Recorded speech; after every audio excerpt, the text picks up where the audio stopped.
Assalamualaikum warahmatullahi wabarakatuh. Perkenalkan, saya Mufli dengan NIM 2130604096 dengan mata kuliah Fikih Zakat dan dosen pengampu Ibu Ria Agustina LCMA. Di sini saya akan membahas sedikit tentang zakat. Zakat dibedakan menjadi dua, yaitu zakat fitrah dan zakat mal. Zakat fitrah adalah zakat yang diwajibkan atas setiap jiwa, baik lelaki dan perempuan muslim, untuk menyucikan dari ucapan kotor dan perbuatan yang tidak berguna yang dilakukan pada bulan Ramadan. Dan juga ada hadis sahih yang mewajibkan zakat fitrah.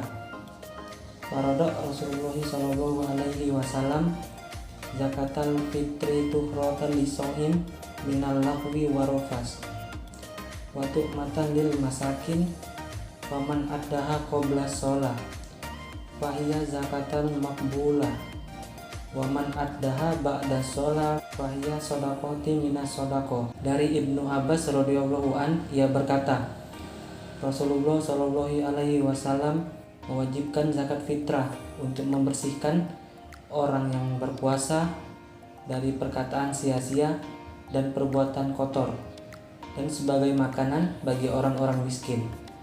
Barang siapa yang menunaikannya sebelum sholat Idul Fitri, berarti ini merupakan zakat yang diterima. Dan barang siapa yang menunaikannya setelah sholat Idul Fitri, berarti itu merupakan sedekah biasa. Hadis riwayat Abu Daud, Ibnu Majah, dan Daruqutni. Syarat wajib zakat: yang pertama, beragama Islam. Yang kedua, merdeka. Yang ketiga, mampu dan berkecukupan. Yang keempat, menemui waktu zakat. Dan yang terakhir, lahir sebelum terbenam matahari pada hari penghabisan bulan Ramadan. Waktu untuk membayar zakat: yang pertama, waktu yang diperbolehkan, yaitu dari awal Ramadan sampai hari penghabisan Ramadan.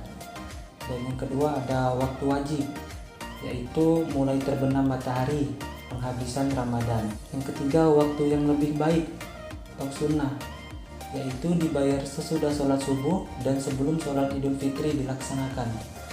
Yang keempat, waktu makruh, yaitu membayar zakat fitrah sesudah sholat hari raya, tetapi sebelum terbenam matahari pada hari raya Idul Fitri.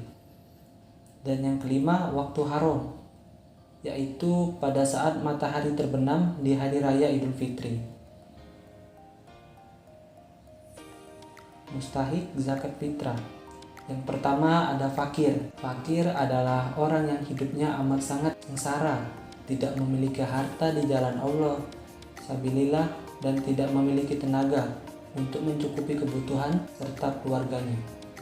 Dan yang kedua, ada miskin. Miskin adalah orang yang masih memiliki penghasilan dan pekerjaan tetap, namun keadaannya masih belum cukup untuk memenuhi kebutuhan keluarganya. Dan selanjutnya ada mikdar. Zakat fitrah ditunaikan dalam bentuk beras atau makanan pokok sebesar 2,5 kg atau 3,5 liter per jiwa, atau setara dengan 1 sok kurma atau gandum. Kualitas beras atau makanan pokok juga haruslah sesuai dengan kualitas beras atau makanan pokok yang kita konsumsi sehari-hari.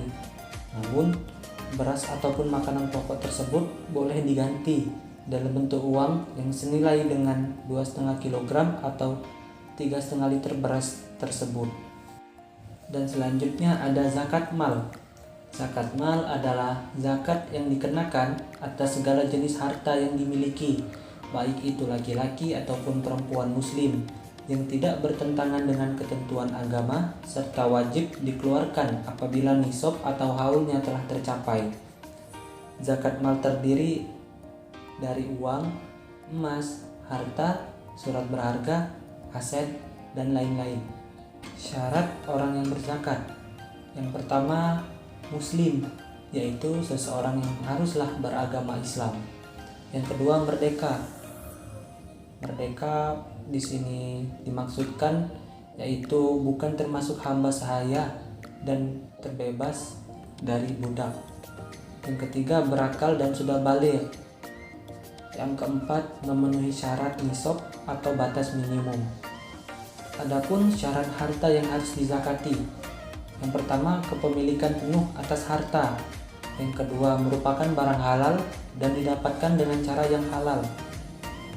Yang ketiga, harta yang dapat dikembangkan dan diambil manfaatnya. Yang keempat, telah mencukupi nisab sesuai jenis hartanya. Yang kelima, terbebas dari hutang. Dan yang keenam, telah mencapai haul atau saat waktunya. Mustahik zakat mal.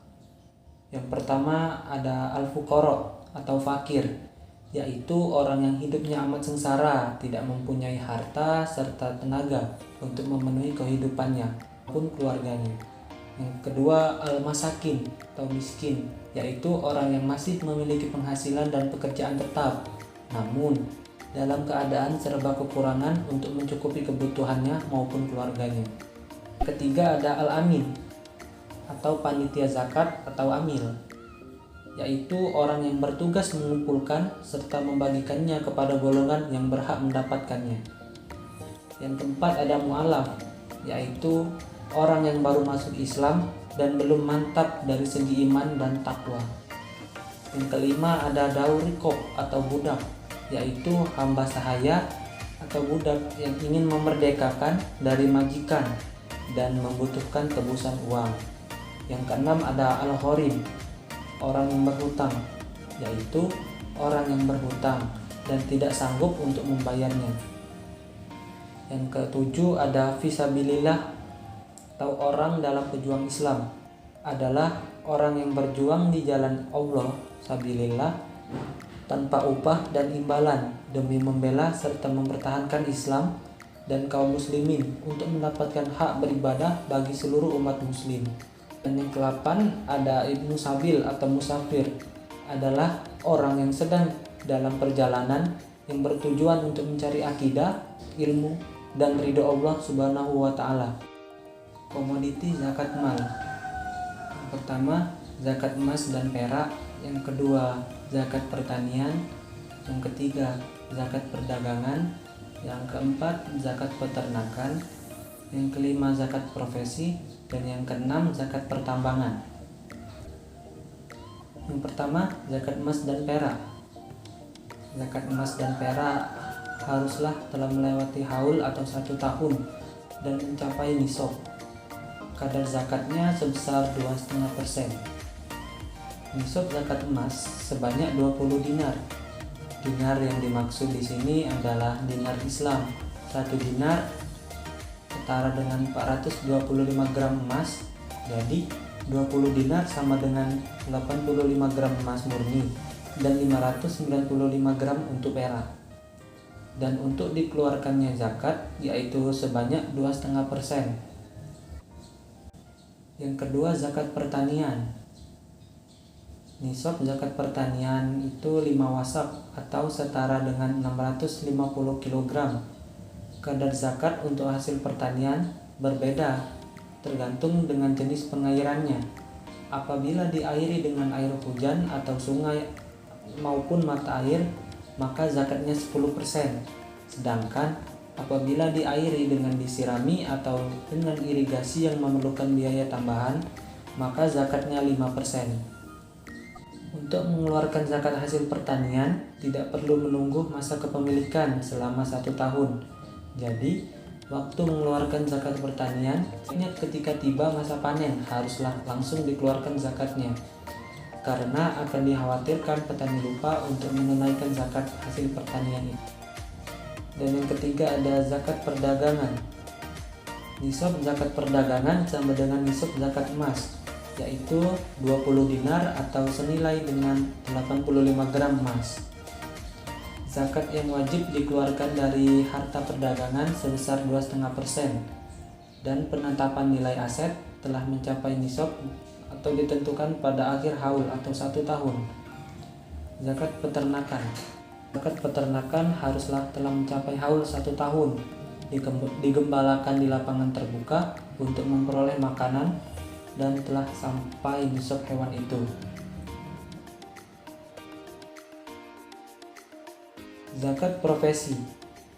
Zakat yang harus dikeluarkan Untuk zakat profesi ini sebesar 2,5%. Nisab zakat profesi setara dengan 85 gram emas dan sebaiknya langsung dibayarkan setiap kali menerima gaji. Selanjutnya ada zakat pertambangan. Dalam zakat pertambangan tidaklah ditentukan haul. Semua hasil tambang yang digali secara terus-menerus harus digabung untuk memenuhi nisab. Jika penggalian itu terputus karena suatu hal yang timbul dengan tiba-tiba, seperti reparasi peralatan atau berhentinya tenaga kerja, maka semua itu tidak mempengaruhi keharusan untuk menggabungkan semua hasil galian. Bila galian itu terputus karena beralih profesi, karena pertambangan sudah tidak mengandung barang tambang yang sudah cukup atau sebab lain, maka ini mempengaruhi penggabungan yang satu dengan yang lain. Terima kasih telah menonton video ini sampai selesai. Semoga ini dapat bermanfaat bagi kita semua. Ayo bayar zakat. Assalamualaikum warahmatullahi wabarakatuh.